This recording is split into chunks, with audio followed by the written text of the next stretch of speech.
Not everyone gets invited. Not everyone gets chosen.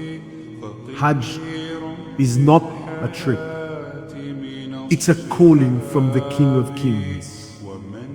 You leave the world behind. You walk among millions, but feel completely alone. No status, no name, just dust, tears, and a heart begging for mercy. And then comes Adha, where people celebrate. But Prophet Ibrahim, he raised a knife to his own son. Not because Allah needed blood, but because we need to learn obedience.